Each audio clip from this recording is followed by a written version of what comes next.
Shedeur Sanders just reacted to major wide receiver trade rumors, and Browns fans are paying close attention.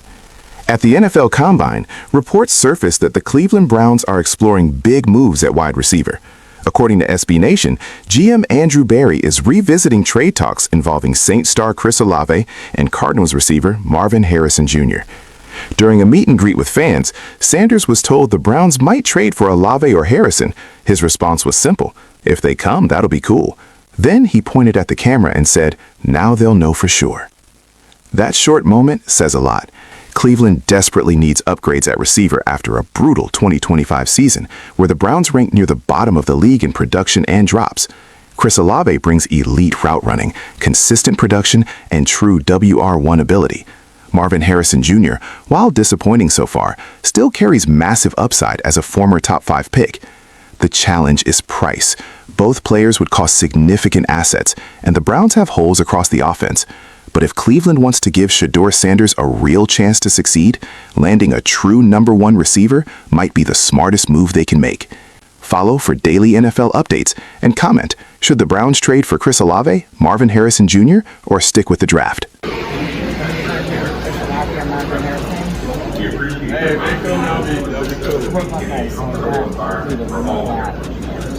Well, tell them. You gotta tell them right there. These guys? No, tell them right there. Marvin Harrison. Olave, bring them. Marvin Harrison. Olave, bring them. Cool. Now they'll know for sure. Yes. Back with another one. So it looks like Browns, Shedeur Sanders just sent a message to the Browns front office about getting him a legit quarterback. We also have his teammates speaking out about him along with Shady. We're gonna talk about all the things in this video, so let's get to it. Every other city I go, from Colorado to the Bayou I go. Y'all know the motto, get a info I know. My people know it's Mad Dog. They said he was just a coach's son.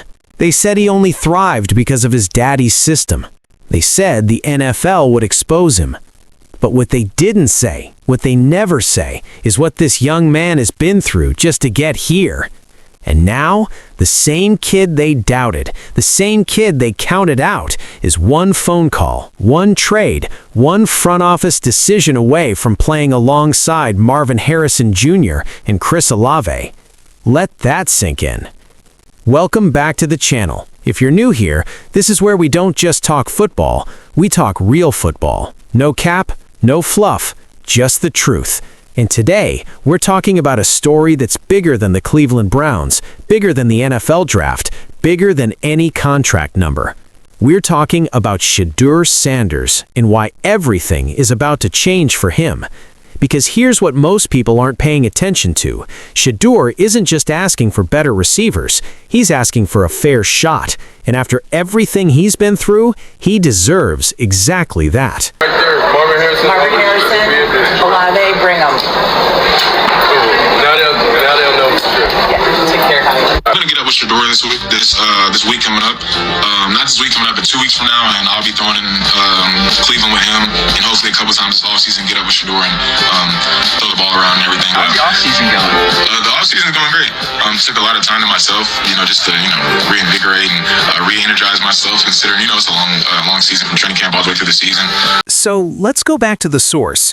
Shedeur Sanders was caught on camera talking to fans. Real, organic, no script, no PR team. And when someone brought up Marvin Harrison Jr. and Chris Olave, his whole energy changed. You could see it in his face. This wasn't a quarterback talking stats. This was a young man dreaming out loud. He knows what he's capable of. He knows what his arm can do. But a quarterback is only as good as the weapons around him, and Shedeur knows that better than anyone. Think about it. This guy ran an entire offense at Colorado. He put up numbers that had scouts talking. He did that with receivers who, respectfully, were nowhere near NFL level. He was creating completions out of nothing, throwing dimes under pressure, getting hit, getting back up, and throwing again. And the whole time, he was doing it with a target on his back because of his last name. Here's something people don't understand about being Deion Sanders' son in the NFL. It's not a blessing, it's a burden. Every single thing Shedeur does gets filtered through one question. Is he good, or is he just Coach Prime's son? When he succeeds, they say it was handed to him. When he struggles, they say they knew it all along. There is no neutral ground for this kid. No grace period. No, let's see how he develops. It's been pressure from day one, and yet, here he stands, still grinding, still working, still choosing football over quitting. That's not entitlement. That's character. Definitely, specifically my release package. I want to just be able to be known as be able to be a Z receiver, be able to play X if needed, and just take that label of me just being a slot receiver away. What adjustment was it from college to the NFL? The biggest adjustment was just the consistency level.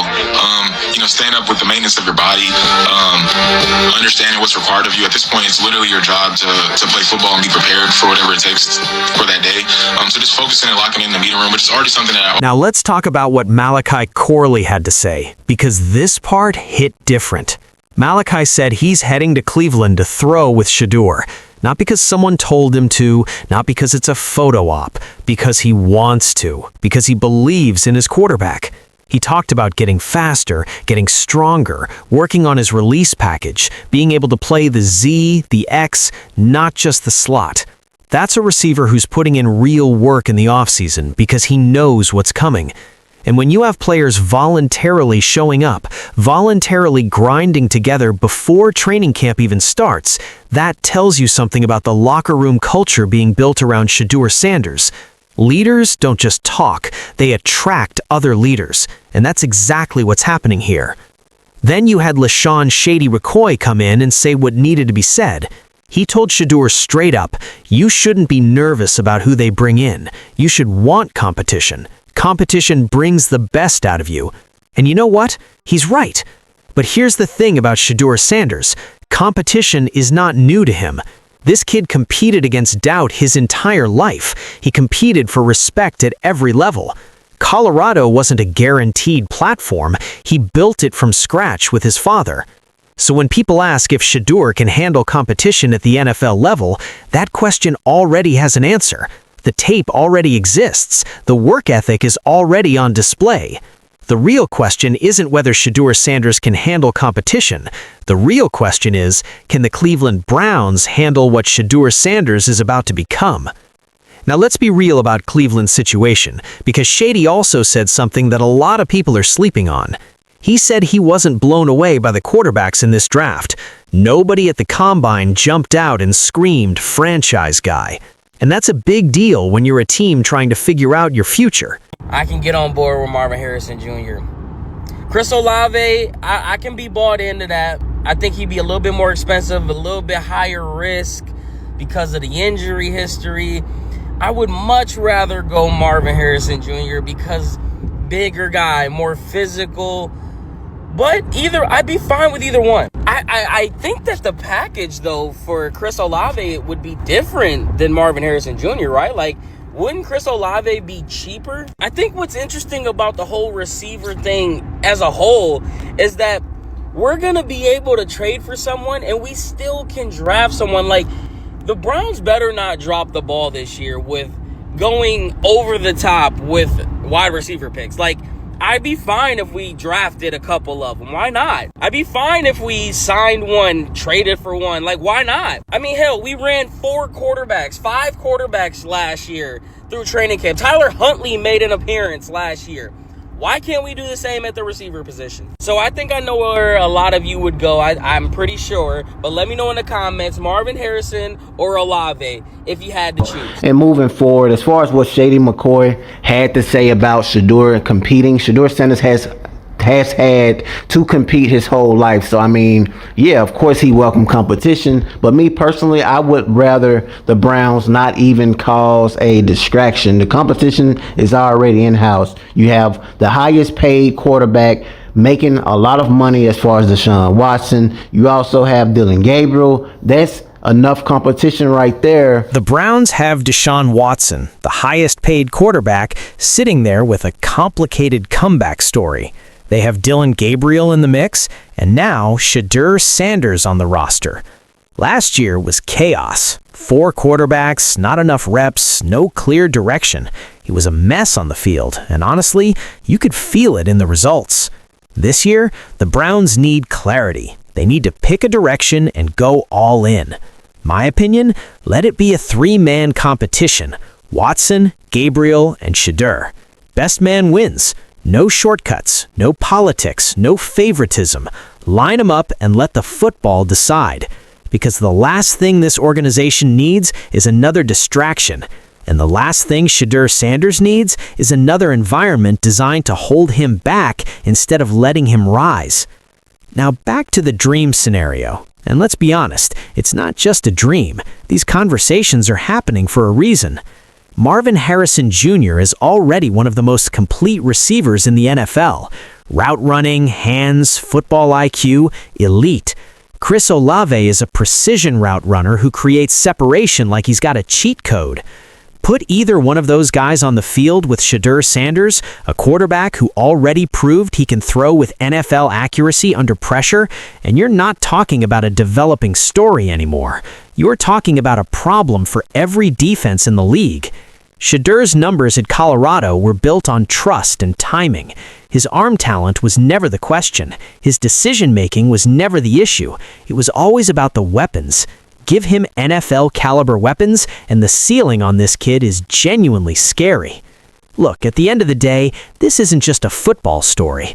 This is about a young man who refused to let other people's opinions write his story, who kept grinding when the cameras weren't rolling, who kept studying film when nobody was watching, who kept throwing routes with teammates in the offseason because he loves this game, not for the clout, not for the name, but for the work. Shedeur Sanders is not a hype machine. He's not a headline. He is a quarterback, and he's about to show the world exactly that. The believers knew from day one. The doubters are about to find out, and we'll be right here to document every single moment of it. If you believe in Shedeur Sanders, hit that like button right now. Subscribe to the channel and turn on post notifications so you don't miss a single update this offseason. Drop in the comments, do you think the Browns should go all in on Shedeur? Do they bring in another receiver? Let me know. We're just getting started, and so is he. Peace.